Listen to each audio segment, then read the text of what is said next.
नमस्कार सम्पूर्णमा आज फेरि पनि म तपाईहरुको माझ अर्को भिडियो लिएर आइसकेको छु र आजको यस भिडियोमा चाहिँ हामीले के को बारेमा हेर्छौं भनेर तपाईहरुले सायदै थाहा पाइसक्नुभयो होला टाइटल र थम्बनेल हेरेर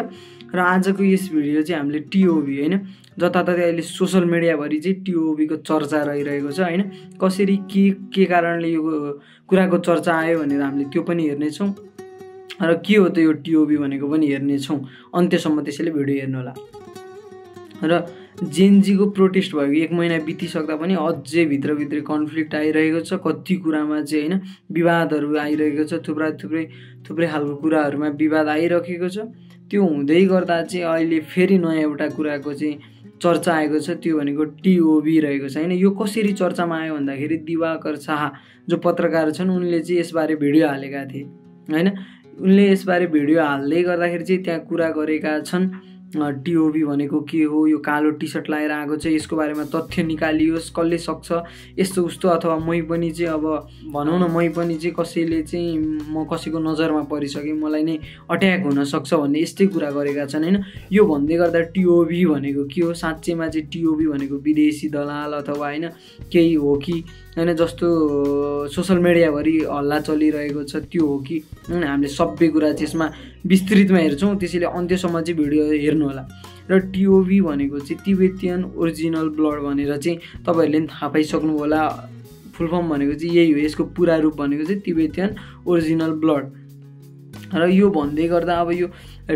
टिओबी ग्रुपको चाहिँ कसरी के कुराले कहाँबाट आएको भन्ने कुरा पनि सबै चाहिँ सोशल मिडिया भरि चाहिँ एउटा भाइरल भएको छ क्लिप जो चाहिँ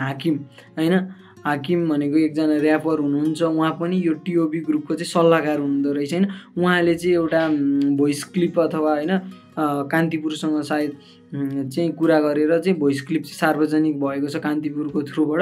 र त्यो टिओबी भनेको के हो हैन भनेर चाहिँ उहाँले पुरै रूपमा भन्नुभएको छ र अरु थुप्रै कुराहरु चाहिँ हेर्दै जाँदा रिसर्च गर्दै जाँदा के रहेको छ म सबै नै बताउने छु तपाईहरुलाई है त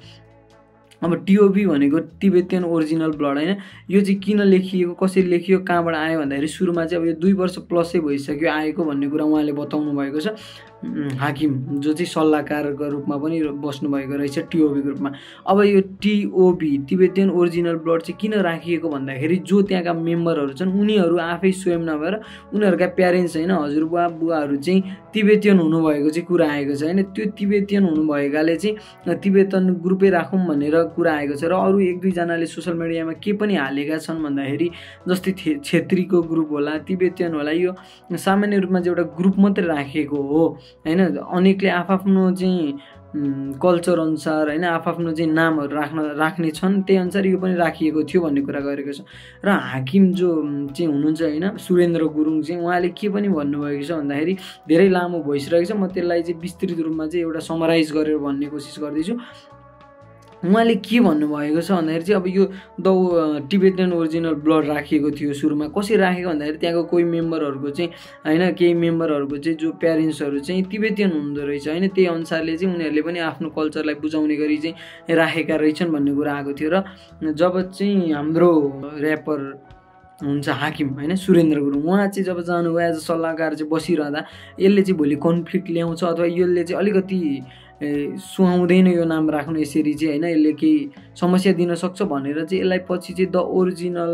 ब्रदर्स भनेर नामकरण गरेको अथवा त्यो पनि राखेको भन्ने कुरा आएको छ हैन र यो चाहिँ के हो यो टिओबी समूह कस्तो रहेको रहेछ नेपालमा भने चाहिँ त्यही तिब्बतन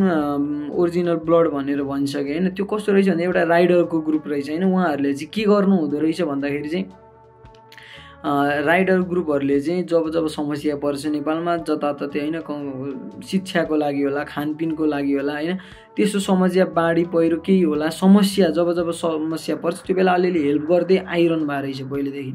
र अब चाहिँ हिजो त्यही टिओबी ग्रुपको चाहिँ दिवाकर शाह पत्रकारज्यूले चाहिँ हालिसक्दाखेरि चाहिँ हैन एकदम विवाद आयो नि त अनि टिओबी भनेको चाहिँ तिब्बतियन ओरिजिनल ब्लड रहेको छ र यो कस्तो ग्रुप भन्दाखेरि चाहिँ मैले भन्छ कि एउटा राइडरको ग्रुप रहेछ होइन। उहाँहरूले चाहिँ पहिलेदेखि हेल्प गर्दै आउनु भएको रहेछ, 2 इयर्स भइसक्यो भन्ने कुरा गर्नुभएको छ। अब यो भन्दै गर्दा यहाँ धेरै कुरा कन्फ्लिक्टहरू आउँछ होइन कि यो बाहिरबाटै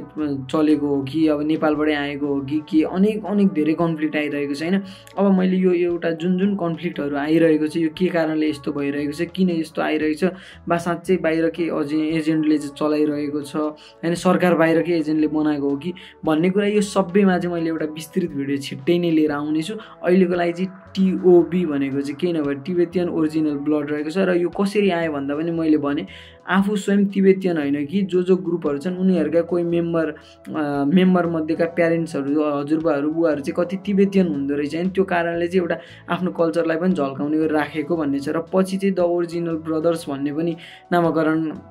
गरेको अथवा होइन गरेको कुरा आएको छ सुरेन्द्र गुरुङको माध्यमबाट चाहिँ। यो भोइस क्लिपको आधारबाट चाहिँ मैले भनिरहेको छु होइन। र त्यो हुँदै गर्दा चाहिँ अब उनीहरूले चाहिँ हेल्प गर्दै आएको र अब जेनजीको प्रोटेस्टमा चाहिँ भ्रष्टाचारकै विरुद्ध चाहिँ उनीहरूले पनि आवाज उठाएको र कतिजनाले मुख छोपेको कालो लुगा लगाएर, किन भन्दाखेरि चाहिँ जो जेनजी समूहका बाहिरका हुन्थ्यो उनीहरू पनि चाहिँ अब यो भ्रष्टाचार अति नै भइसक्यो, त्यसको विरुद्धमा चाहिँ आवाज उठाउनुपर्छ भनेर चाहिँ होइन मुख छोपेर आफू चाहिँ एज ग्रुपमा नपरिने भएका कारणले मुख छोपेर चाहिँ आवाज उठाउन गएको भनेर आइरहेको छ। सोसल मिडियाभरि यस्तो कुराहरू आइरहेको छ। मैले 2-3 जना होइन यताउति रिसर्च गरेर जति जे भेटाएको थिएँ त्यो क्लिपहरू त्यो पोस्टहरूको आधारमा चाहिँ मैले हालेको। र त्यो भन्दै गर्दा टिओबी भनेको चाहिँ अब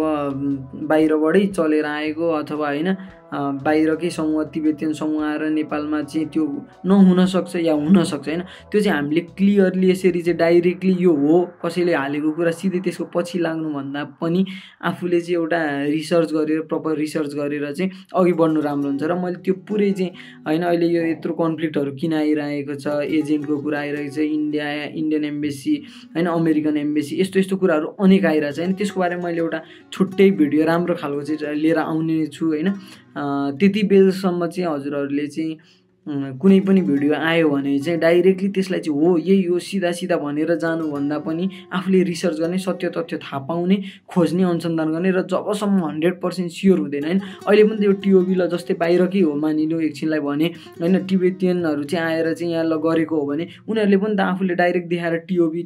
टिबेटियन ओरिजिनल ब्लड भन्ने गर्दैनन् होला नि त होइन। उनीहरूले एउटा चाहिँ लुकी छिपी अथवा होइन रको हिसाबले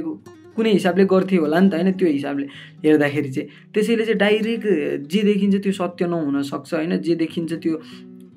नहुनसक्छ। अब हाम्रो दिवाकर साहज्यू चाहिँ एउटा पत्रकार राम्रो चलेको होइन, एकदम हुनुभएकाले उहाँले भनेको कुरा सही नै हो भन्ने कुरा धेरैले पत्याउनु भएको छ र त्यो सही पनि हुनसक्छ एक हिसाबले। तर त्यो हुँदै गर्दा चाहिँ प्रमाण चाहियो हामीलाई, प्रमाण तथ्य सत्य नभइकन चाहिँ हामीले बोल्नुभन्दा पनि खोज्नु, अनुसन्धान गर्नु र जब सत्य हुन्छ त्यसपछि भन्नु चाहिँ जरुरत हुन्छ। र यति भन्दै गर्दा हामी सबैजना चाहिँ एकजुट भएर अगाडि जानु जरुरत छ। जेनजी मात्रै होइन, जेन वाई, जेन एक्स, जेन अल्फा जो छन् सबै एकजुट भएर अगाडि गएर आफ्नो देशलाई चाहिँ काम गर्नुपर्छ। यति भन्दा अहिले बिदा माग्न चाहन्छु। धन्यवाद। जय नेपाल।